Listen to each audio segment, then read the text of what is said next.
omulabi waffe owa DMS Media kwaniriza nnyo ku mukutu guno era nyongera okujjukiza buli kaseera nti buli lwogenda ku mukutu ogwo gwa DMS Media gezaako okutunuulira wansi awo waliwo akagambo subscribe kali mu kala mmyufu okanyigeko subscribing waliwo n'akada akagenda okujja nako okanyigeko osobolenga okufuna obubaka buli lwe tubanga tutaddeyo puroguramu yonna empya. Amanya n'eddoboozi ndi Musaazi Tom naye erikola ssente Director Tomsa. Nsanze omusajja wa Mukama wano nga bwe tuli mu puroguramu eddoboozi lya Bayibuli nenjagala angeraageranyize ebiseera biri n'ebiseera bino kubanga n'abayivu abatusingako bagamba nti history repeats itself. Abaffe saawa zino history akyeddamu ke kaseera nno ketuliko kati saawa zino omukulu asooka atweyanjulire amanya gagatubuulire naye nga kyemmanyiiko nti Bayibuli agikuba bulinda ye yennyini yafuuka Bayibuli sooka otweyanjulire tutegeere amanya go neggwani. Bannange nsanyuse nnyo okubalaba ku puroguramu eno ate ku mukutu guno ogwa DMS Media puroguramu eno eddoboozi lya Bayibuli. Munkoze bulungi bwe kibanga eddoboozi lya Bayibuli awo nze mba munnina amanya agange yenze Musimba Hillary naye ndi musajja muyimbire okuyimba sasa Hillary era nga ndi musajja agala ebintu bya Katonda era nsanyuse nnyo okunkyaza mu nsonga enkulu bweti kubanga ekiri mu Uganda kati kikutte byabufuzi era sebo bw'olowoozezaako okulowooza okubaganya ebyobufuzi mu byafaayo engeri gye biyinza okubanga bisobola okufaanagana n'embeera eriwo kituufu tubina mu Bayibuli nga bifaanaganira ddala n'ebiriwo olwaleero. Fumita emboozi njagala okubategeeza bwe tubanga tugeraageranyiza ebyafa bya Bayibuli ebyobufuzi bya Bayibuli ne Uganda yaffe okutwalira awamu yonna okusingira ddala njagala omuntu ali awo sigenda kuba nnyo obudde na bwannyiriri wabula ngenda kukwasa ekitabo kya Samwiri ekisooka n'essula ey'okubiri. Samwiri ekisooka ne Samwiri ekyokubiri. Sebo oba nnyabo alina Bayibuli yaawo kwata Bayibuli bikola Samwiri ekisooka oba ne Samwiri ekisooka kitabo kiramba. Samwiri ekisooka kitabo kiramba kine essula zaakyo nga 2 mu ziizo ne Samwiri ekyokubiri kine essula nga 2 mu ziizo. Nolwensonga ebitabo ebyo byombi analysis weeri otandikira ku kiruwa otandika ku Samwiri ekisooka bikola Bayibuli yo Samwiri ekisooka omukulu agenda okutugeraageranyiza ebyafaayo ebyobufuzi mu Bayibuli n'ebiwo olwaleero kozi ne mu Bayibuli mulimu ebyobufuzi bagamba nti teri bufuzi butava eri Katonda yennyini mutandisi w'obukulembeze bonna bweyagala okwogerako bwonooneka bwonoonesi naye nga yakutandika era esobola okussa obukulembeze bwonooneka ddi ng'abuggyemu omukono oba ng'akyalabo. Abantu bennyini bamwesambajja n'atuuka ekiseera nga takyabaliko nabwe ekito ne bakola ebyabwe. Samwiri ekisooka Samwiri bajja kumusoma naye njagala okubetegereza nze nayagadde okugjayo olugero olusinga obukulu kwe kutunuulira olugero olwa kabaka Sawulo ne Dawudi era Sawulo ye kabaka wa Isirayiri yasooka era Dawudi ye kabaka wa Isirayiri owokubiri. Njagala okufaanaganya ebintu ebyo n'ebyobufuzi bya Uganda. Dawudi yali musajja muyimbi olwaleero opponent gwe tulina asinga musajja muyimbi. Dawudi yali musajja muto nnyo ate ku Sawulo n'olwaleero opposition gwe tulina muto nnyo ku Sawulo. Dawudi yali yakulira mu kyoyita jjango mu bufunze kyoyinza okuyita ghetto n'oba omufuzi gwe tulina olwaleero ava mu ghetto. Njagala okukuwa byonna ngo bikubaganya bwe nganti ono yali muto kumanya nti yali Sawulo yali mukulu eyo opposite otulaga nti Sawulo kati ye musajja ow'ekikoofiira amakingira ddala President Museveni. David ye musajja ow'akakoofiira amakingira ddala Bobi Wine butereevu. Oli akulira mu jjango butereevu ono n'akulira mu ghetto butereevu. Begeyafu bafaanagana butereevu. Oli yali muyimbi n'ono muyimbi butereevu n'olwekyo bafaanagana butereevu. Sawulo yali musajja mulwanyi n'ow'enkofiira musajja mulwanyi. David yali atya ye mwekyo. David ye yali mulunzi naye nga wa mu nsiko ate nga Sawulo mulunzi wewaka. Kankuwa ekintu ekyano, Sawulo ayitibwa okuva mu family eyalabika nti yali ekika ekisembayo obutono. Ndowooza nga President Museveni bwafaanana. Teriyo background gye tuyinza kwogera President Museveni nakujja kufuga nti family yali y'amaanyi n'ebikazi bitya. Kyenjagala okulaga nti okuyitibwa kw'abantu bano bombi kufaanaganira ddala.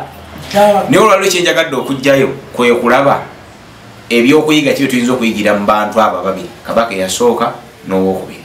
Ebyaliwo n'ebiriwo. Kuba President Museveni ate n'ekyokusooka era nakyakirina, ye President ekyasoose okufugira ebbanga eddene. Era nakyo ekyokubeera bukyanga Uganda ebaawo. Kale ebyokusooka bafaanaganira ddala naye byo saagala bigenda mu nnyo. Kyenjagala okujjayo njagala tulabe bafa byakuyiga ki Sawulo bw'abanga asobola okundaba byagenda okuyiga mu Bayibuli singa asobola. Ate ne Dawudi biki byasobola okuyiga kubanga si be basoose bazzeemu buzi byali bibaddewo. N'olwensonga enjagala okusooka okulaga lwaki abantu byakuyiga ki ebyaliwo. Ekisooka, Sawulo yayiganya nnyo David kubanga yategeera nti Kabaka agenda okuddako. Mu kifo ky'okumwagala okutulamba kulaga n'amuyiganya nnyo. Wabula mu nsobi ze yakola kye tugenda okulaba mu kuyiganya Dawudi. Ekisooka ensobi Sawulo yeerabira nti eyalonda Dawudi yalonda ye. Yali talina bwayinza kukimanya. Naye yamanya nti balonda ye yekka. Anti wali walingako okufukako amafuta nti nabbi eyafuka ku Sawulo amafuta yafuka ku Dawudi. Ate Katonda yalagira bafuke ku Sawulo amafuta era yalagira bafuke ku Dawudi. Ekyo Sawulo n'akyerabira. Sawulo bwe yeerabira ekyo nti Katonda yalonda abakulembeze, ebbanga lyamalanga alwanyisa Dawudi ate yali alwanyisa Katonda yalonda Dawudi. N'olwensonga ebbanga Sawulo lyamalanga alwanyisa Dawudi yali alwana na Katonda. Yali alwana na Katonda kubanga Katonda yali atumye David era. Ye yali amulonze era nabbi omu yabafukako n'amafuta. Anti era Katonda yali atumye ne Sawulo. Anti ate kakati Katonda bw'abanga atumye Sawulo atayinza kutuma Dawudi ekyo takikola. Alonda omwate time ewa Sawulo yali avuddeyo. Ekyo nakyo tujja kukiraba. So Sawulo yandikoze eki ekimu ku byansosekera ddala okukola kwe kutegeera nti Katonda yamwanointing nga yanointinze n'oli. N'olwensonga ekyali ekyangu ennyo bakolaganire wamu n'ekyo kyamulemerera y'ensobi nnene. Ate ne mu mulembe guno wengera okufuna poliisi wa Uganda bw'ate bwafaanana. Olinga anyumya ebyakawakati. Anti anze ndi ku Bayibuli. Nze ndi ku Bayibuli. Kyemba nagala abantu genda osome ekitabo ekyo ojja kusuula ensonga ze nkuwadde. Ekintu ekyokubiri yeerabira Sawulo ekintu kye yeerabira nti Dawudi teyeeronda. Dawudi balonda mulonde kano ye mulonde. Dawudi teyeeronda tavangayo okunaga nti bannange nze kaakati balonda mulonde. Oba nfuna Katonda yennyini yamusangana waabwe ne bayita ne baganda emukaaga ne babagoba ne baga tuyina yona toli akala kali mu ttale ne bakajjeeyo ng'omukulu wava mu geto najja agenda ekyaddondo bw'ava ekyaddondo ng'abalala abakulu abaali ewaka Katonda talonze katalonze n'amugamba atya tewaliyo mulala tewaliyo kala nandi yeekali eyo kalunda ntibakaleeta era olakala Katonda nagati oyo yewange nga ne Samwiri yennyini mu ndaba yali alaba Katonda kayinza kubanga Kabaka alina bye yalabako nga bagwana niko namuga nti asironze oyo waliwo bayowabu waliwo bangi Abinadaabu baliwo bangi yalina abaana mukaaga ne balondamu akalunda ente era kebafukako amafuta.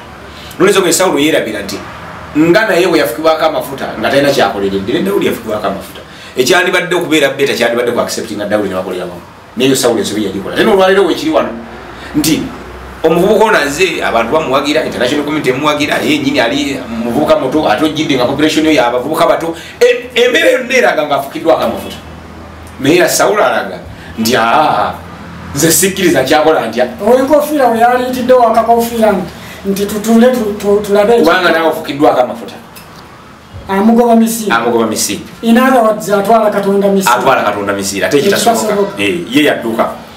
N'olwensonga eyo ekintu ekira kyenyinza okugamba nti Sawulo ekintu kira kyatamanya nti Sawulo mu kulwanyisa Dawudi yeerwanyisa. Sawulo ebbanga lyamala nga alwanyisa Dawudi yali yeerwanyisa. Lwaki? Kubanga Dawudi yali musajja muyimbi. Okuyitibwa kwa Dawudi kwonna okutandika omulundi ogwasooka okulinnya mu lubiri si ye yeeyita. Sawulo yabangako emizimu egyamutawanyanga. Bwe gyamutawanya bawe amagezi ne baga nti weetaagayo omuntu nga musician owulira enfaanagana. Bw'anajjanga n'akuba ennanga wano emizimu egijja kugenda ne banoonya bwakabaka bonna obwa Isirayiri ne bazuula omusajja nga Dawudi yaliwo ne bagatwala bakavuka ka Yese kasuna bulungi nti omuli kubuulira era bwe kajja ne kasuna endongoli emizimu ne gidduka kale Sawulo ebbanga libalaga agoba David ate yali yeegobayo kennyini kubanga emizimu egyamuvanga yasobola kuba mu normal senses okulidinga Isirayiri bulungi ekyo kyonna yakirabira olwaleero twogerera Sawulo olwaleero ne Dawudi olwaleero ono omwana amaanyi gaalina mu bantu alina ekigambo kinene nnyo ekisobola okuwa Sawulo amaanyi yakubiranga abatuuze ono abadde akubira abantu abatuuze b'omuziki ne bazina ne banyumirwa ne beerabira ennaku era n'abala ne baba nga tebasobola nakubanja okitegedde ekigambo ekyo era ne bamwesigisa ekigambo kye nga bw'abaako kyabagambye baga nti bw'abanga yagambye nti katujja tukola tutya tuguma kati ate Sawulo gy'akomye okunyigiriza Dawudi n'abantu abanyigiririzaamu ate ye kyatamanya naye abayenyigiririzaamu olwo ebituufu yeegoba naye alowooza agoba Dawudi n'olwensonga eyo yali ensobi nnene nnyo Sawulo gye yakola singa yategeera obukulu bwa Dawudi n'alaba engeri gye bayinza okukolaganira awamu eggwanga lyali litambudde naye ndowooza ekyo tekikoma ku Sawulo na David tekikoma ku wankoofiira na wakakoofiira ffenna abantu ndowooza ekyo kyakuyiga eri ffe tusaana tutuuka ekiseera tukkirize ti akaseera kange kaweddeko kati waliwo akoono Katonda yannonda mu biseera bino kati alonze ono lwaki Katonda yava ku Sawulo okubeera ng'ate alonda Dawudi ezo nazo ensonga nazo nja kugikuwa naye nayo kagyogereko ensonga esinga obukulu Katonda okulonda Dawudi bwali bunafu bwa Sawulo Katonda yamala kulaba nga Sawulo engeri gy'afugamu abantu ba Katonda n'engeri gy'atwalamu eggwanga nga si nnungi n'alyoka alonda Dawudi era bw'alonda Dawudi talondangako Dawudi nti nkufuseeko amafuta jangu ofuuke kabaka n'amukwata ku mukono yalonda Dawudi n'awa ne Sawulo ebbanga oba ng'asobola okwetereeza. That was a test of obedience. N'olwensonga eyo singa bwe balonda Dawudi Sawulo ne yeetereeza Sawulo yandifuza ebbanga ne liggwako nga bakulaganiramu ne Dawudi Sawulo n'avaako banaafa ne Dawudi n'amala n'afa kubanga mu bwakabaka teriyo okuwamba tewaliyo okuwamba until today nabwe ekito Sawulo yali asobola endera okufugira ebbanga ne liggwako paka lwafudde Dawudi n'alyoka akola atya n'alyoka afuga naye olw'okuba nti ekyalondesa Dawudi bunafu bwa Sawulo era Sawulo teyasobola kugumiikiriza Dawudi. Otyo omulabi waffe wa DMS Media tukwebaza okuba ng'okyekuumiddeko era nagambye nti teweerabira bw'ogenda ku mukutu ogwo DMS Media onyiga akagambo kali akaliko subscribe ojja kulaba akadde nako okanyigeko kakusobozesenga okufuna obubaka bw'obutuba nga tutaddeyo puroguramu empya eddoboozi lya bayibuli gye tukyaliko omukulu Hira Musiima olunaku olumu lwe twasemba okulabagana waŋŋamba nti gwe Musiima Hirale LTH Sahilaro LTH yajjako dda LTH aliri eriyimba eri mu kuyimba Sahilaro LTH naye ogenda ku YouTube channel yange gy'osangayo naye kati wano eno njiri kabisa kiyongera okutukwasaganyiza ebya omulembe guli ogwa Sawulo ne Dawudi n'omulembe gw'ekikofiira n'owakakofiira we twakomye okutegeera nga tutegedde nti Sawulo gye yakoma okugoba Dawudi ate yali yeegoba ensonga endala nti Sawulo singa yategeera nti Katonda bw'akuwa obuvunaanyizibwa aba akuwadde buweereza so si bunyuunyuuzi teyandegobye Dawudi misinde mingi kubanga obuweereza oli bw'aba akwesigisizza obuwanika bwe ebintu bye bwabikusa bubizaayo buzi naye Sawulo yalowooza nti ke bamuwadde obukulembeze ate bamuwadde si wakuva olinga ate buno buweereza ate ffe mu njogera yaffe ey'abantu tugamba nti akuwa obwami aba akuwadde kulya okoze bulungi okukyogera nti akuwa obwami aba akuwadde kulya naye mu bwakabaka bwa Katonda akuwa obwami aba akuwadde buweereza n'olwensonga eyo oweerezako ky'oweereza nona n'akola atya era kitawaanya nnyo Sawulo w'omulembe guno nti alemye okutegeera nti buno buweereza era Eva ojja kuba nga waliwo byesinamala kubanga buno buweereza ate togenda kuwangala kwenkana Uganda.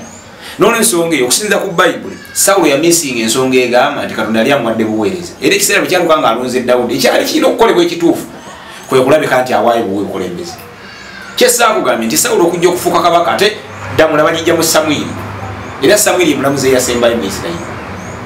N'olwensonga ne Sawulo okumuwa waliwo bwe bajjako naye era nga naye yali tayagala kuvaako ye gwe bajjako ate yali alipresentinga Katonda kumanya ate yali munene nnyo ku Sawulo nga ye ayogera Katonda direct naye namunga nti ate baganye gwe baganye nze kakati bw'abaagala kabaka nti bawaani bwe kabaka Sawulo bw'alondebwa bamusanga anoonya nandogoyi nga terina kyanjawulo kimuliko obokitegedde kyokka mukulunda ebimu ku bintu Sawulo byasinga okujereka ku Dawudi nga nti kafugani kyokka nga bamujja mukulunda akalunzi ke kafugani nga kyekikanya Sawulo ati ye yali alunda ndogoyi ate nga oli kugamba olaba ndowooza embeera twerabira Katonda gyatujje ne tulowooza nti ffe tuboose bakiki bakitabo yes ekintu ekirala nti singa Sawulo yajjukira nti okulondebwa kwa Dawudi kyava ku bunafu bwe okitegedde nti singa Sawulo yamanya nti okulondebwa kwa Dawudi kwava ku bunafu bwe ye nga ye yalikoza atya yandibatalwana na Dawudi okujjako okusinga ennyo okwetereeza kubanga yabalonda bombi eyalonda Sawulo yalonze oli ate amuwadde n'ensonga nti kuba yamugamba nti olwokubanga oganye okuwulira bw'osoma Samwiri ekisooka essula 16 nkuggyeko obwakabaka era neeyondedde omuntu afaanana omutima ogwange nga tabalina bwafaanana bamugambirawo Sawulo nti omunafumu olwokuba oganye Katonda naye akuganye oba okitegedde mu kifo byamaze ebiseera ebingi nga yeetereeza nga bwolaba eggwanga lyaffe nti abantu bonna bagaa kino kino tekiredde kino ekyamazima bunafu bwa Sawulo naye nga azibye amatuta alowooza ekizibu kyate ye Dawudi ate Dawudi si kyekizibu ekizibu yeye yennyini anti bambi ekizibu kituufu aba Dawudi kuba Dawudi aba atandise okusonga buli wamu awali ebbwa lyono lya Sawulo gwolowooza olowooza Sawulo yalwana entalo mmeka ngaaziwamu nga tewali buzibu olowooza ba Dawudi bajja bameka wajjo era eyaddako Sawulo yalwana entalo nyingi nnyo ngaaziwamu era tewali buzibu bwonna yakkako n'omwoyo n'alagula nga nabbi n'abantu abamulala ne bagati Sawulo yafuuka nabbi yalagula nako niye bwe yava mu mukono gwa Mukama alonda omulala n'olwensonga ekyali eri Sawulo okwetereeza na Katonda we naye kyewuunyiza bwe yatuuka okwetereeza agenda mizimu n'olwensonga ne Sawulo w'omulembe guno alina okwetegereza ennyo okuyigira ku Sawulo oli ensonyi zeyakola mukati zakolera nnyo ensonga endala gy'oyinza okwetegereza Sawulo gy'atassaako budde nti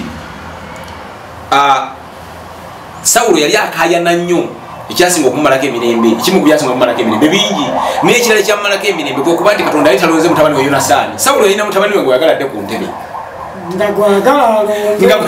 ye Sawulo gwalonze era gwayagala ne Katonda akola atya alonde ate Katonda gyalonda Dawudi Sawulo ava mu kika kya Benyamini Dawudi ava mu kika kya Yuda bika byanjawulo nnyo nnyo nnyo kati Sawulo bwe yaddira mu bigere yali kitaawe nkugambye Sawulo Katonda ye president asooka mu Isirayiri yatandikira ddala presidency oba okitegedde so bamulonda mu ngeri era ne bamulonda akutegeezeko kyesaaho gambe balonda Sawulo okubeera kabaka yatuuka n'okwekweka mu kasasiro bayibuli egati nga bamaze omulonda ebika byonna bya Isirayiri bitudde Samwiri aze okufukako amafuta ndiyo ngenda kubalaga omusajja Katonda gwalonze olwokuba Sawulo Samwiri yali amugambye nti Katonda gwe gwalonze Sawulo bwe yajja ku ekifo n'agenda neyekweka mu kasiko ng'alaba tasaanira ne bamunoonya anti nga ne mu kika kya Benyamini yasembayo Kishi kitaawe nga yasembayo okuba obubi n'atuuka n'okwekaka n'atya Samwiri omusajja ali olowooza omusajja ali Samwiri amala kumubuuza Katonda Katonda kekwese kaakali wali mu kasaka katidde oyo nno Sawulo ataagoba Dawudi emisiri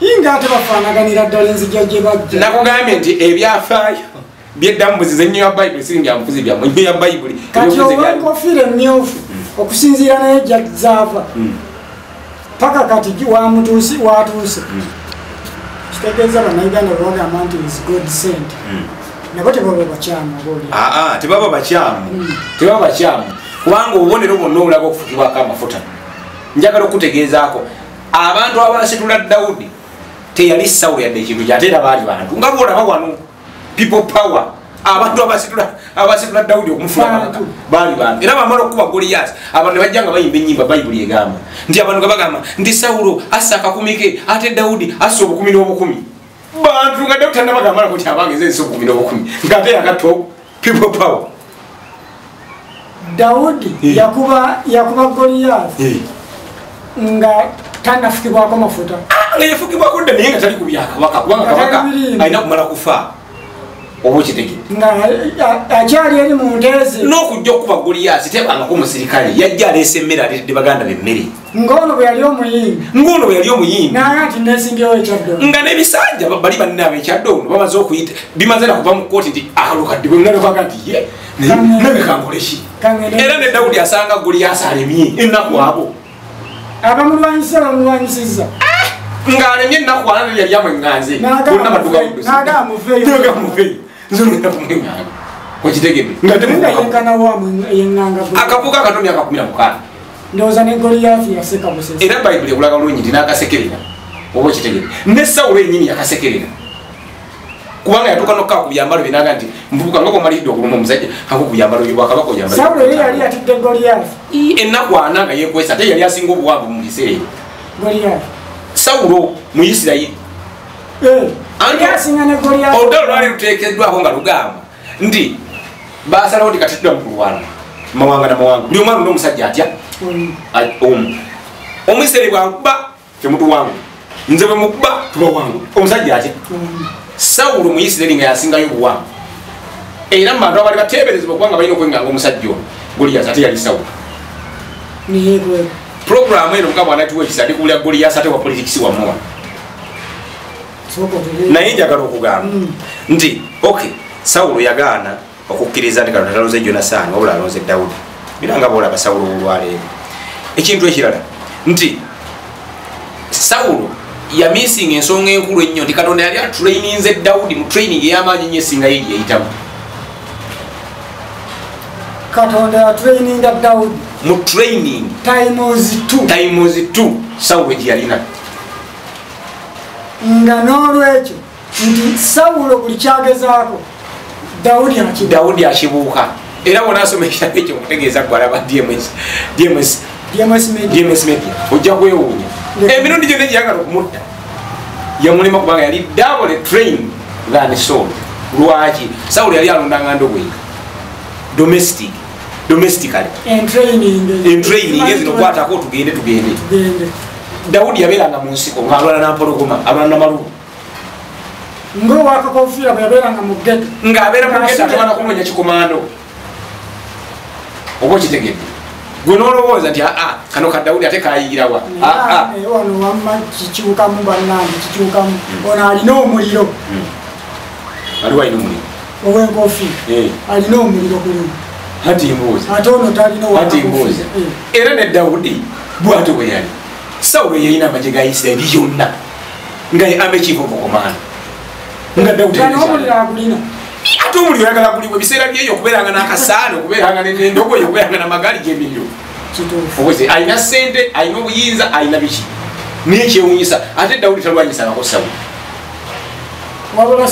Sawulo nga yakuba Dawudi yagala mirimu n'ateeseganya nga Sawulo ayogera kunyiga bunyiza kubanga alabira ddala nga kano akavubuka kale kagala ntebe kyokka nga naye kyagala ntebe n'olwensonga obwo buzibu obuli wano nti Dawudi owaffe wano e Uganda ze ng'ayogera ku bintu birimu abantu teyatandika muganda njagala kutuula naye okunyigirizibwa ennyo n'amanya nti kati nina kutuula mu ntebe yokukola policies kulolweyo Dawudi gwe tulina alibyo byezi kyavaga nti kyeyava asalawo ebyayagala okukyusa mu ggwanga lino abyekyusize ekintu ekirala Sawulo yalemwa okukkiriza nti yali akuze ekimala okubeera nga takyasobola kutambuza bintu bulungi nti kyali kyetaaga omuntu omulala omuto kuba tufugira mu generation nange Katonda wa seasons okitegedde n'olwaleero Sawulo waffe olwaleero kyali kyetaaga omulwanyi omulala kubanga Isirayiri yali Sawulo agenda okuva ku bukulembeze nga Isirayiri entalo zijjudde nnyo nga kyetaaga omuvubuka nga muto nga ate atrainingibwa dabo ku Sawulo kyeyali okusobola okunala Isirayiri mu mbeera mwe yali n'olwensonga eyo n'olwaleero Sawulo olwaleero ategeere nti Uganda enyikiddwa mu bintu bingi alina ebirungi byakoze tukikkiriza naye ate okusinza ku Bayibuli waliwo ebintu bingi nnyo abantu bakulembera balabika nga balina bingi bye babanja n'olwensonga ekitwala sabusitezi okukkiriza n'ogambi kyetaaga omuvubuka yaba atambuza ebiki ekitegeeza ne Sawulo ebiseera ebyo bambi yayagala nga bamwongereyo ebisanja ng'alina by'atannamaliriza era naye kyeyali yeekwasa ng'okufuba kwonna akyalina bingi byagala okumaliriza era ng'agamba nti yekka ayinza okulembera Isirayiri okugituusa ku bwamusi Katonda bw'ayagala naye nga Katonda agamba tokyasobola naye Katonda amulabe takyasobola naye nga ye Sawulo alaba akyasobola okutwala mu maaso ekintu ekirala ekyatawanya Sawulo yalemwa okutegeera nti abamu ku ba allies oba baali basinga ennyo okukolagana ne Sawulo ne Dawudi ate baali mu nnyumba ya Sawulo omuntu yasinga okwagala Dawudi ne batta n'omukago yali Yonasaani mutani wa Sawulo gwayagala azze ku ntebe Yonasaani gwe yali ayagala okuzza ku ntebe nga mutabani we ate yali akolagana nnyo ne Dawudi ne batuuka n'okukola omukago nti ali kutabaala ali batabadde ezi ebyo byonna Sawulo nga taliiyo Yonasaani baali mu myaka gye gimu ne Dawudi baali mu myaka gye gimu ne Dawudi era njagala okukosesa kye kyabagala yoga ne Katonda bwe yawadde ne numeza bawala ba Sawulo ababiri nga bonna baagala Dawudi nkulaga obulabo buli mu Sawulo singa tanula bintu nga bina kubeera n'abakuli wano bwe muli era jagenda okwekanga buno munabire munatukirya no jagenda okwekanga ng'abasinga okuwagira ennyo Dawudi olwaleero ate bali mu nyumba ya Sawulo twalekanga nga basinga okuwagira Dawudi olwaleero oli owakakofiira nga bali mu nyumba ya Sawulo olwaleero oli ow'enkofiira ate bwebanga byonna bituufu bino ekyo tekiyinza kuba kikyamu kubanga bino binaibulini ekyo tekiyinza kuba kikyamu ekino kyo kituufu era olikizuula ekintu ekirala Sawulo yalema okukkiriza nti favor is better than power nti obwagazi okwagalibwa kusinga amaanyi ekyo kyamulema oba okitegedde nze kugambe nti Dawudi ava mu lutalo nga tagaye bantu nti praising nini baga nti Sawulo assa 10 Dawudi assa 10 bwe that is favor ekyo kono ndeya kigaba Sawulo n'alowooza nti amaanyi gasobola okusinga favor tekisoboka nunesoge yali nsobi nnene n'olwaleero Sawulo olwaleero kyalowooza nti amaanyi gasobola okulwanyisa favor ate favor kitegeeza oyo Katonda kuba yekka yagigaba toyinza gamba abantu kwagala oba okitegedde tusobola gamba abantu kwagala eyo ni mistake nnene nnyo wabula osobola okukola byokola abantu ne bakwagala osobola okukola byokola abantu ne bakwagala ate bayinza n'okwagala tolina kyokoze kubanga eri bafeva Dawudi yakola ebintu naye nga buli kyakola kyonna bamwagala bwagazi mulutalo bagana ate nga babakulembere omwana endi alina omukisa era nga Dawudi olwaleero nga buli olutalo lwakulembera awangula ekintu ekirala Sawulo ya missing okumanya nti truth is stronger than weapons otyo omulungi akyali ku DMS Media webale kwekuumirako era okola kyamaanyi nnyo ate naddala buli lwogenda wali n'onyiga subscribe n'onyiga ku kadde n'osobola okubeera nga jafunanga notifications buli lwe tuteekayo programu empya ate ez'amakulu ezizimba kwoyinza ozisanga ku DMS Media nga tukyali mu katundu kaffe kano ak'eddoboozi lya Bayibuli mu programu yaffe n'eddoboozi lya Bayibuli tukyali n'omukugu mu kusunsula Bayibuli nze nagambye nti alabika yafuukira ddala Bayibuli omukulu Musiima Hilary sebo wetwawumulidde ng'ogamba nti truth is stronger than weapons nti ekituufu kyamaanyi nnyo okusinga ebyokulwanyisa tugende mu maaso era sebo twakomye mujjukire tukyali ku nsonga yaffe ey'okulaba tugeraageranya ebyobufuzi ebya Bayibuli ate n'ebyobufuzi bye tulina e Uganda wano ebiriwo kati okusinga ennyo nga tukozesa abantu babiri Sawulo ne Dawudi ensonga endala bassebo ne bannyabo Sawulo yalema okukkiriza nti abantu baali baagala David okusinga ye era singa yakikkiriza anti tugamba ensobi ze yakola kati bw'obeera gwenze sifuddeyo gwe kyoyagala gobeeranga Sawulo wabula nze ekyandese kwe kulaga abantu ensobi Sawulo ze yakola n'ebyavaamu singa Sawulo yakkiriza nti ddala abantu baagala Dawudi okusinga ye yandikkiriza abantu kye baagala kubanga obuweereza bwonna bwali bwetolera ku kuweereza abantu kuba era naye kyeyali ayayaanira osigala akola ate nga wazzeewo asobola era obbikola n'abantu gwe balaze nti obwesige bwe bulabika babutadde nnyo mu ye oba ekitegedde ebyo byonna kiddayo okukowa Sawulo mistakes ze yamisinga alabika omusajja oyo yali alwana okulaba nti musobola okutegeera obutuuki mulabika ng'alaba Sawulo oyo alabika yatunulamu ng'alaba abantu batandise obutamutegeera so ng'alabika alwana okulaba nti baddamu ne bamutegeera anti bw'obeera nga bw'oweereza bw'oba oganga oweereza ffe ne tukeesa enduga nti akatufuneyo omulala aweereza nze siraba lwaki otunnyonnyola emirundi 8 nti temunnategeera butegeezi kubanga ekyamazima buno twakyogedde nti buno buweereza kituufu oba okitegedde abantu bwe basalawo ne baga nti nedda tulabye ng'ono naye kaakwate mu kaseera kano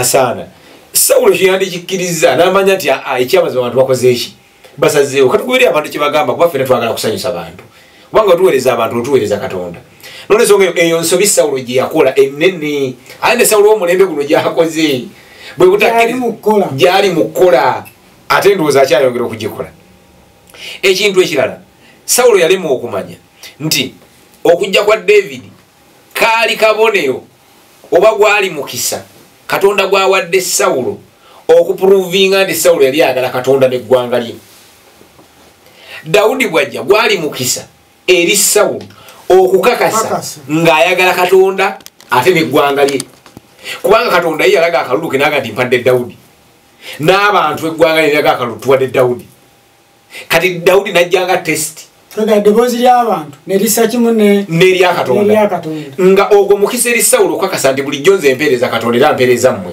nabwe kirimba musazeewo okulonda Dawudi then mulonde Dawudi ekyo kyataakola ne Sawulo yolale kyakoze nti obubonero bwonna bulaga nti abantu baga nti tulonzaaliwa kati bulijjo singa obadde oweereza abantu nga bulijjo kyokola then owoyo eddoboozi bwe ligamba kuba era naye ayagala kuweereza abantu ate gwe oyagala bulijjo okuweereza anjali na bye mmaliriza obuzibu Sawulo bwe yakola sebo obuzibu Sawulo yakola ekintu ekirala nti singa Sawulo yamanya nti Dawudi yalino talents ezaali ennone ennene ennyo oba omusingi omunene ennyo ku Isirayiri okwongera okukulaakulana yanditaininze Dawudi yandisigadde nga Dawudi tamwina akompalana kubanga Dawudi yali great warrior ate nga muvubuka Dawudi ng'alina favor Dawudi yatunda Israel netuuka n'okwagalibwa mu Filisitayini mu mawanga ag'ebweru ebyo nno bifaanagana ne Dawudi kutina olwaleero nti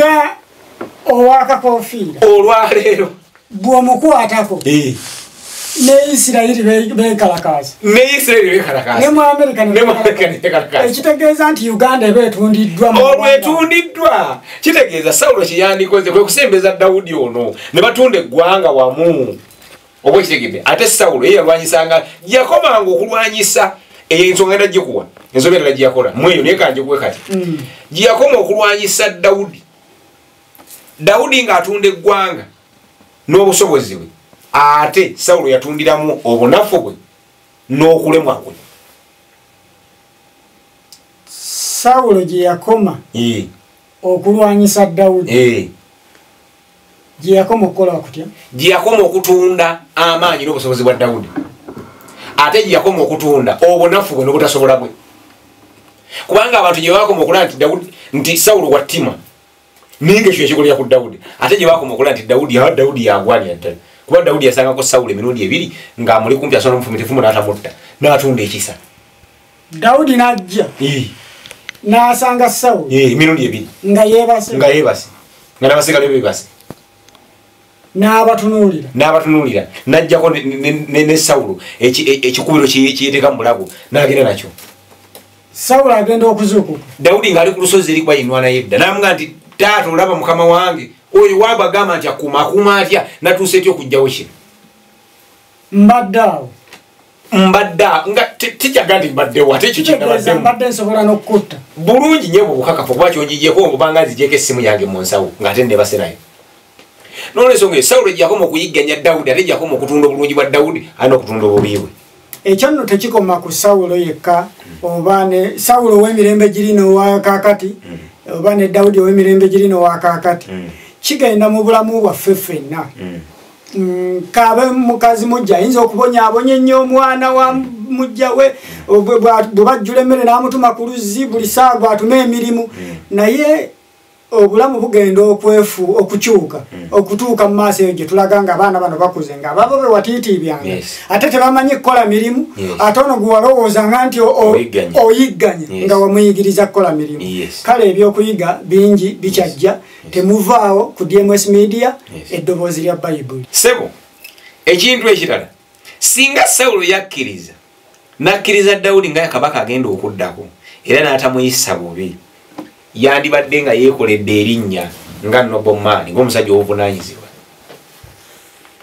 omanyi bw'okola ebintu munge waliwo ebintu by'okola nobawo by'ofunamu ng'ekyamazo bisinga omuwendo ku biki by'oba osuubira okufuna singa oba tokoze ebintu ebyo singa Sawulo yakkiriza nti Katonda alonze ani alonze Dawudi nti nga bwe yannonda kigenda kubeera kitya nti anti kabaka ofuga mirembe gyonna paka lwofa oba si kyo Samwiri agamba nti koma wano kuba yenna Sawulo n'awaayo bulungi obuvunaanyizibwa kyandisobose ne famire ya Sawulo nga Dawudi amaze okufuga ate okudda mu bukulembeze kubanga nandibadde akoledde famire ye erinnya eriweebwa ekitiibwa nti ennyumba ya Sawulo exactly bamazima abantu enfuga yaabwe etwagaliza oli bw'ajja nga ddala alaze ebigendero ebituufu okutwala Isirayiri mu maaso Sawulo yatuuka okukka wansi n'olwensonga yewaze Nobomaani musajja wa buvunaanyizibwa kale nno ne Sawulo w'omulembe guno singa abadde azuukuse okutegeera nti waliwo nobility bw'okwata okuyayana kw'abantu n'okusalawo kwa Katonda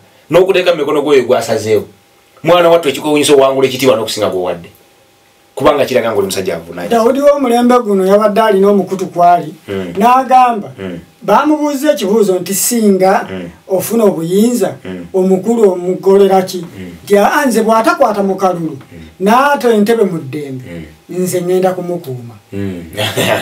Wakirabye kakati byonna Sawulo bye yandikoze Dawudi kati yabikola. He is a noble man. Kyokka omukisa weeguli still Sawulo okubeera noble man naye era tagulaba obuno bwe buzibe bw'amaaso. Ekintu ekirala Sawulo yalemwa okutegeera nti Dawudi awa ekitiibwa okulondebwa kwa Sawulo. Nawe Sawulo n'atawa kitiibwa okulondebwa kwa Dawudi n'anyumyanga naawe.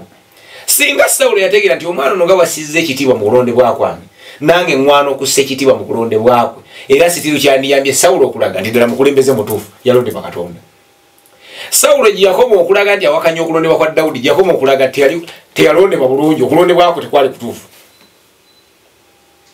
N'olw'ensonga eyo Sawulo w'omulembe guno yandikkiriza nti oli nga bakkiriza okulondebwa kwe naye akkiriza okulondebwa kw'oli. Ekyo nno kiba kikulu kubanga kireeta emirembe. Kituufu. Ekintu ekirala nti singa Sawulo yasigaza amagezi Katonda ge yamuwa nti Katonda yalonda abakulembeze omululu okweyagaliza n'okutta n'ettima tebyandimuwambye. Singa yakkiriza nti Katonda yalonda si Sawulo yalonda abakulembeze Katonda yalonda abaki abakulembeze. Byonna ebyaddako ebizibu byonna kankutegeezeeko Sawulo yatuuka n'okuttako bakabona yabatta kuba Bayibuli balinga 10 n'okusoba. Nsonga ki? Dawudi yajjayo okonaano naye omugaati era bakabona ennaku zino balina okwegendeza kuba kati kuno munabbi bajja genda okulowooza nti muzannyo naye yatuuka n'okutta bakabona nga bamugee nti Dawudi yajjawo okwo ne bamuwa omugaati n'abasanjaga bonna mu cold blood. Ng'ani yawadde Dawudi omugaati? Ani yawadde kuba Dawudi yali alina favor era bwe yajjawo bakabona n'abagaa nti banne kabaka abadde antumye ku mission era balwawo n'okumanya bo bakabona n'abantu bonna nti Sawulo ayiganya Dawudi kuba bali balaba nga muntu yennyini agwalira ddala okubeera nga bakolaganira waki ensonga Dawudi zayisa nga ddala Sawulo ziyitaaga ddala n'obwakabaka baziyitaaga ne Dawudi ng'alaga kimuntu ono aleeta ensonga yitaaga kufa kubanga sigenda kukola ku nsonga ezo mufunze siweereza bantu neekola ntya neebuweereza n'olwensonga eyo ekyo kyali kyakusoomooza. Ekintu ekira kyenyinza okugamba nti Sawulo ekintu ekimu ekira kiyamiisinga Sawulo yamiisinga nti okugoba okutta Dawudi yali agoba kwetta kubanga in other words oli yali agoba Katonda. Oli yali agoba Katonda. Ekyokubiri Dawudi gwagoba okutta ate Dawudi omulwanyi asinga okutiibwa mu Isirayiri era amawanga mangi Dawudi yabeera komanda w'amagye agatalumba Isirayiri wa Dawudi y'omu. Omusajja meka Goliath akyaliyo Sawulo gye yakoma okumwegobako ate yennyini yali agoba kufaako kuba kitegeeza abaali batya Dawudi baali bategere Dawudi takyakola atya takyaliyo era bonna amaliza sitole Sawulo yafiira ku lutalo n'olwensonga eyo ng'agoba Dawudi. N'olwensonga eyo Sawulo gye yakoma okugoba Dawudi n'obunafu bwe gye bwakoma okulabika mu bantu bwe baali tebamanyi kubanga abantu jjukira kabaka bw'obeera nga toli mu mbeera eyo yakubeera nga weerabisa buli kiseera abantu bangi tebamanya bunafu. Naye nkugambye nti Sawulo yakola ensobi nnyingi nnyo ng'ali mu kugoba Dawudi. In fact abantu bennyini batuuka okulabira ddala nti Sawulo tagwanira ddala takyagwana kubeera kabaka nti atidde. Abantu bennyini batandika okukwekanga Dawudi okukweka Dawudi kyokka Sawulo baagala nti bayagala okukolera obulungi kubanga baali bamaze okulabira ddala nti ekyamazima Sawulo takyagwana kubeera kabaka kyokka ng'amulabisizza ate Dawudi kyokka ate nga yempagirwa gaaye ge gaali amaanyi ge kubanga namu amaanyi ge gaali amaanyi ge era nga mpagirwaga bw'abeera naye nga batudde ne bateesa bulungi batambuza eggwanga nga Sawulo yali ajja kufuga ebbanga ate emirembe ate aveeko nga nobomaani. N'olw'ensonga eyo ekintu ekirala Sawulo kyeyamiisinga Sawulo yalemwa okumanya nti okulwana kwa Dawudi kwonna ye yali alwanira nsi kubeera bulungi yali alwanira kitiibwa kya Katonda kutuukirira. Ye yali talwana kutwala ntebe ya Sawulo. Era okudduka kwa Dawudi kwonna bambi yali adduka kutaasa bulamu. Sigamba mbw alumba Sawulo abeere kabaka. Adduka kutaasa bulamu. N'olwensonga kabaka bwakyukanga butya. Aliko yamalanga kufa ono n'alyoka addako oba kiseera kyatuukanga ne bagamba nti Sawulo ovudde ku nkola y'obwakatonda kati Dawudi kaatuuleko. Okusinza ku nkola y'obwakatonda era bw'olaba entebe ya Dawudi bwe tuliyiga ekyokuyiga kino ate ku Dawudi naye byalina okwegendereza. Obwakabaka bwe bwalondebwanga enteekateeka ya Katonda yalinga nti kubanga ye Katonda wandagaano. Ye si Katonda si wa bikwate si wa fashion. Ye agamba nti family okay Dawudi family okay efuge on condition kubanga bino byandagaano. Bwe banaakwata ebyagiro byane batambulanga bwenjagala family ejja kutulanga ku Namulondo. Tewali bizibu. Woleba nabivaako nja kulonda omulala. Eyo nkola bwebeera. Era n'ennyumba ya Dawudi baatuka okugijjako obwakabaka ne bwakabaka omulala. Omusajja Jeroboamu yali tabeeranko mu bwakabaka. N'olwensonga eyo Katonda enfuga yonna gy'ayagala okukozesa talina buzibu. Ekikulu kaseera ngeri ku ndagaano ze. Ekintu ekirala Sawulo kye yamisinga okumanya nti excuse me. Sawulo yamisinga okulaba obubonero obwali busongera ddala obukakasiza ddala nti Dawudi yali alondeddwa teyabuwa kitiibwa. Tugambe engombe zaavuganga naye nga tava mu kkubo. Kwe kugamba Sawulo yategeera ddala nti Samwiri yamusaako amafuta yeyamulonze oba okitegeere Dawudi okufuka kabaka eyassa ku Sawulo yagafuka ne ku Dawudi. Ekyo Sawulo n'akimanya kaali kabonero akalaga nti ekyamazima engombe ziraga nti Katonda akyusizza obwanga. Engombe ey'okubiri Sawulo yalema okukirabira ddala nti ekyamazima n'omwana gwe yali alonda yatuuka n'akitegeera nti Jonasaani bakwataga ne Dawudi era bw'okwata ku Dawudi bwanga kuta ku Yonasaani kyokka nga mutabani gwe yagaladde ku bwakabaka era yamuyombesa emirundi minamu nga nti olimbwa gwe nwaliyeko olwa ku bwakabaka olikali akasajja ka Dawudi akavudde bweru katwala ebitiibwa byaffe byonna. Ezo zonna zaali ngombe ezaga nti ono omwana alondeddwa. Ekyokubiri yalina talanta egoba emizimu si ku Sawulo yekka. Dawudi yawandiika Zabbuli ezisinga obungi n'ensi yonna kati zeegoberera. Ebyo na Sawulo yalema okubiraba nti omwana akuba obukubi endingire ebizimu ne gidduka. Ate obwaliko ekyaki wangeri kingera bw'olaba Dawudi olwaleero dakiika bagala ku nsonga emu newamba ensi yonna dakiika bbiri Abamerika ne beekala dakiika bbiri bonna ziba ngombe ezaga nti kati kyenwana nakyo takyali muntu waliwo ekintu ekiki ekirala. Ebyo byonna Sawulo yabimiisinga kati obwo buzibu ne Sawulo wali balina okwetegereza. Waliwo obubonero Katonda bw'ajjanga alaga abasajja abakulu amaze mu byobufuzi emyaka n'emyaka kati bakyuka bawagira mwana muto obo kitegedde. Ekyo kyennyini kitegeeza kutegeeza nti bandije nti ffe tuli baprofesa ffe tulina okunyonyola ono omwana naye wonna balaga nti omwana kaze kagende muki kannyonyole onnabono. Era Sawulo bwamulima okutegeera era okukakana ng'afiiridde muki ng'afiiridde mu lutalo ng'omukisa gumuyiseeko obwekitegeera. Ekintu ekyokuli Sawulo yamiisinga omukisa omukulu ennyo. Katonda yakwata Dawudi n'amuleeta mu lubiri lwa Sawulo nga mufunze Katonda agamba nti Sawulo ennyumba yeesigale ng'ekyawe bwekitiibwa nakyalinga kabaka agenda okuddako. Ekyo kigenda kusigalawo nti ennyumba ya Sawulo be banakyalinga kabaka Dawudi byonna ebiri Dawudi tujja kuwanga ekitiibwa. Yali agenda kubeera menta wa kabaka ono. Ekyo kitiibwa kinene nnyo. Era kankutegeezeeko Katonda n'agenda ddala Yonasaani ne bakolanga ne Dawudi nga Katonda alinga alaga nti entebe y'ababiri. Sawulo mugenda kukoleramu naani? Ne Dawudi. Kuba ne mutabani bakwataga nnyo ne Dawudi. Si Yonasaani yekka kwagala Dawudi nga ne Dawudi ayagala nnyo Yonasaani. Era Yonasaani bwe yafiira mu mutalo ne kitaawe Dawudi yayita mutabani wa Yonasaani babita Misobosi n'amuga nti jangu ku kitaawe bye yankolera. Tegeeza Katonda ng'alaga ensonga emu nti n'entebe muvuga bameka mugenda kuvuga babiri bwe munaakwatiramu mulina amaanyi. Naye byonna Sawulo n'aga nti nindagala kufuga bw'omu. Yamaliza tafuze ng'afudde n'okufa ate ng'entebe weddwa Dawudi. Kale Samwiri ennaku zino alina okukitegeera. Oyinza okuba nga Katonda akuwadde Dawudi kubeera menta we. Mu mentoring embrace him.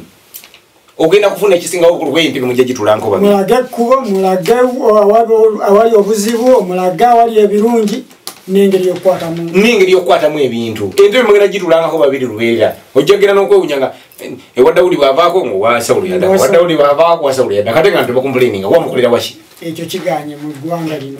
Anti kati Sawulo ekyo kye ŋŋamba nti kyekyaluledde okulaba yo Bayibuli eyogera ki? Ekintu ekira Sawulo ensobi gye yakola nti Sawulo yategeera nti Dawudi alondeddwa Katonda.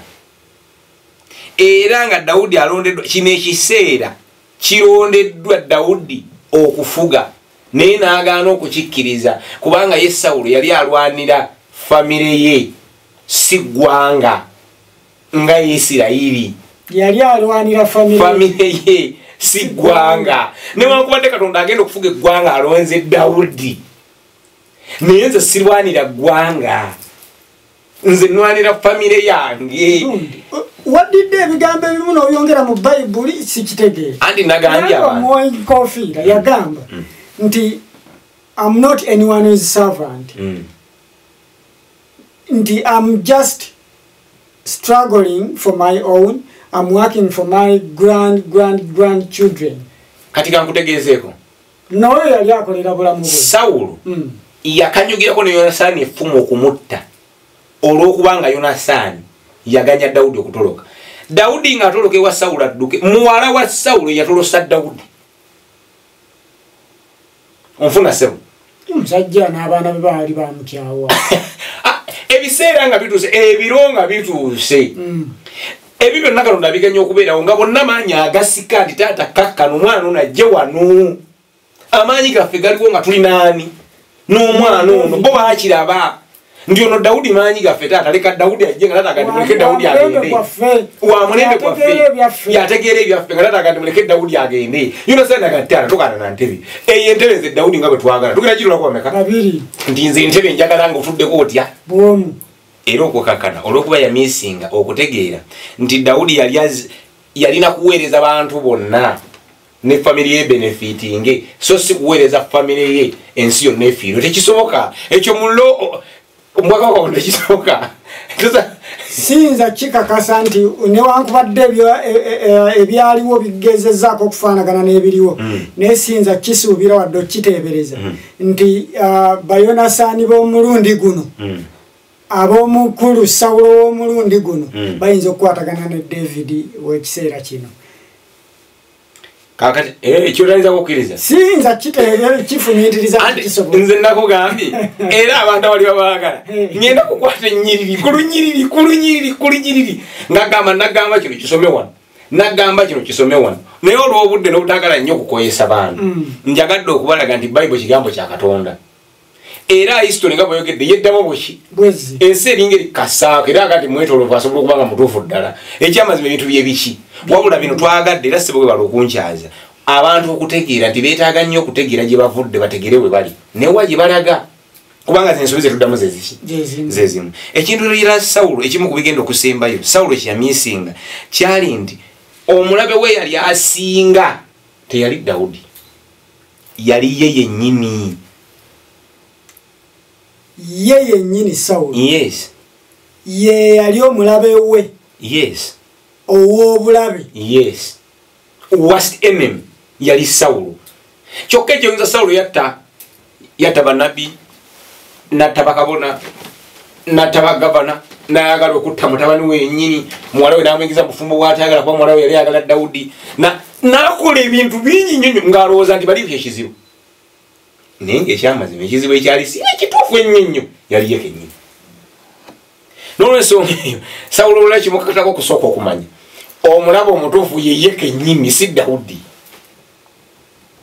Dawudi is just a reflection ageza kulaga bulazi Sawulo bwe yandifaananyi niye tagama mbu ye mulabe eri Sawulo agezako kulaga Sawulo bwe yandifaananyi. Okyali ku DMS Media ebirungi bikyajja ndowooza obiraba biyiika buyiisinga amazzi byobadde tomanyi obitegedde Sawulo w'omulundi guli Sawulo w'olwaleero Dawudi w'omulundi guli Dawudi w'olwaleero bayonasaani ndowooza buli omu ataddewo owuwe genda wali ku subscribe okanyiga akapeesa ako subscribing osobola okufuuka member naye era teweerabira kujjukiza onyiga kada ako nosobola okubeera nga ojja funanga notification bwe tuteekayo program yonna empya ebirungi bikyajja tweyongere mu maaso sebo nekigenda okusembayo oyimu kugenda okusembayo nti singa Sawulo yawagira Dawudi yandibadde alaza amawanga amalala ekyokulabirako ekyayitibwa Isirayiri kwe kubeera endabirwamu eri amawanga amalala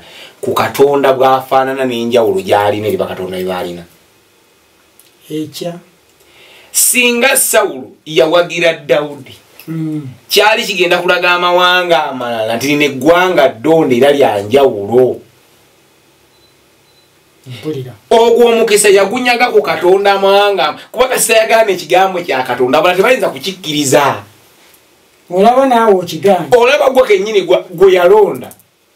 Bw'alonze omulala si mulala alonze.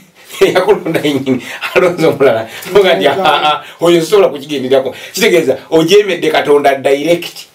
Nabwe kiti osiseeka amawanga amalala gonna ekitiibwa kye baali bawa Katonda wa Isirayiri kubanga ogaanye okussa ekitiibwa mu kusalawo kwa Katonda wamu.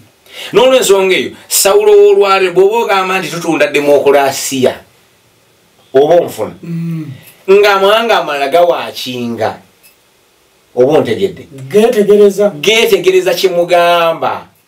Kitukakatako nnyo okutuukiriza kye twogera n'amala gabeere persuaded nti ddala ekyamazima enkola y'abantu abo yentuufu. Ekintu ekirala Sawulo yeerabira nti entalo ezisinga okuba ez'amaanyi ziri munda. Era nga Sawulo olwaleero ngende Somalia ngende Sudaani yakuba amawanga mangi ageweewo munda entalo ne zimulema. Sawulo yamisinga maaka nti endala ezisinga obukulu n'okuba ez'amaanyi ate ziba munda mu njuyo mu nnyumba yo. N'olweso ate balibeka nkuteseeko Sawulo yasuubizaako Dawudi okubeera mukoddomi we naye n'amutwalako mu lutalo n'amugamba kati Dawudi nti ndaba ng'ofunye erinnya naye kyogenda okukola nti njagala ogenda odeetere onziti Abafiristayini 10 ate bonna obaggyeko ebikuta obakomole ojje nabyo ebyobusajja bwabwe ojje nabyo. Sawulo nga mukakafu nnyo ono omwana agendera ku ntalo agenda kufiirayo.